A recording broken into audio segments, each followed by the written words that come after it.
বন্ধুরা, আজকে ফুলকপি রোস্ট বানিয়ে নেব। তবে আমি নিরামিষ করে বানাবো।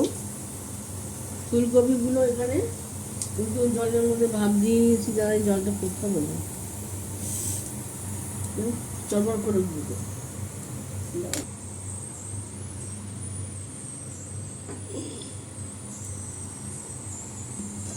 ফুলকপির রোস্ট বানিয়ে নেব। তার জন্য বেরেস্তা করে রেখেছি, তেজপাতা দেওয়া আছে, জিরে ফোড়ন দিয়েছি।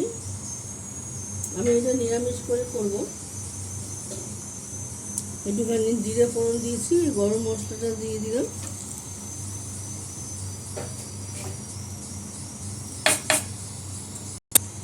এই যে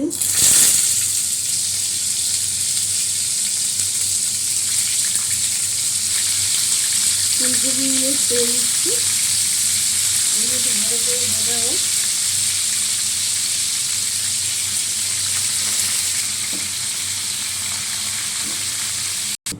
বন্ধুরা, ফুলকপি রোস্টের জন্য আমার ফুলকপিগুলো ভাজা হয়ে গেছে। এই যে পেঁয়াজটা বেরেস্তা করে রেখেছি, দিয়ে দেব। এখন এখানে একটু আদা বাটা দিচ্ছি,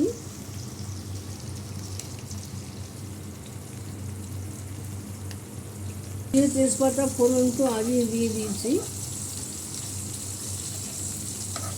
এই ফুলকপিগুলো মুর্শিদাবাদ থেকে আমার বন্ধু পাঠিয়েছে, ওর খেতে দারুণ সুন্দর গন্ধ বেরোচ্ছে। এত সুন্দর গন্ধ আমরা পাই না, আমরা তো এখানে সব ভেজাল জিনিস খাই।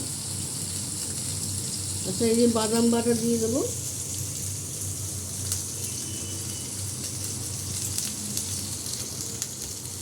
বাদাম, টক দই দিয়ে, টমেটো দিয়ে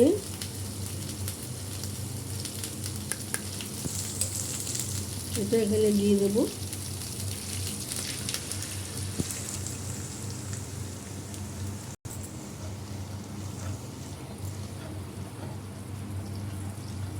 একটু বাদামটা একটু কষানো হোক।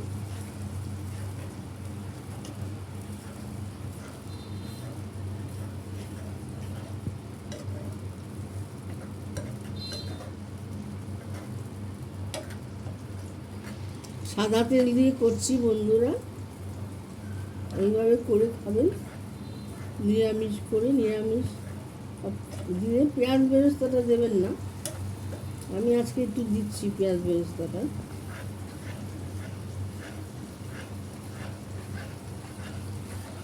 কড়াইশুঁটিগুলো দিয়ে দিলাম।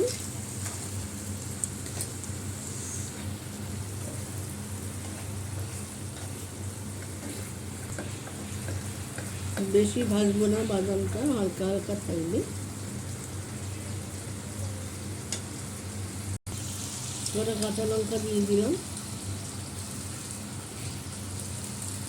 পেঁয়াজ বেরেস্তাগুলো দিয়ে দিচ্ছি তরকারিটা।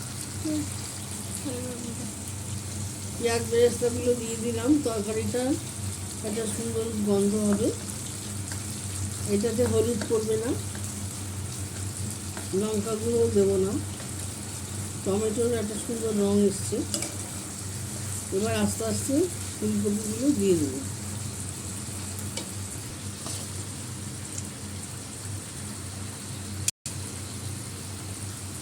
ফুলকপিগুলো দিয়ে দিলাম।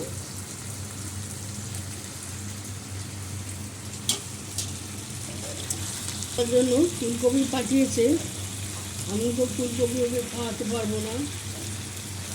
রান্নাটা নিশ্চয়ই দেখবে, দেখে এইভাবে রান্না করবে।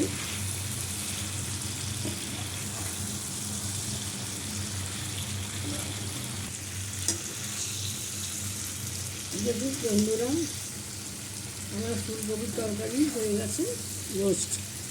ফুলকপির রোস্ট নিরামিষ করে খেলে পেঁয়াজ দেবেন না।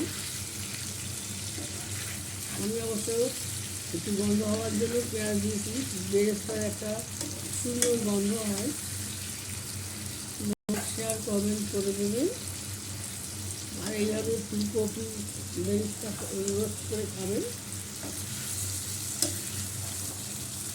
দেখলে পেজটা ফলো করবে, ফেসবুক থেকে দেখলে পেজটা ফলো করবে, ইউটিউব থেকে দেখলে সাবস্ক্রাইব করবে। ব্লগটা আমার এখানে শেষ হলো। নমস্কার।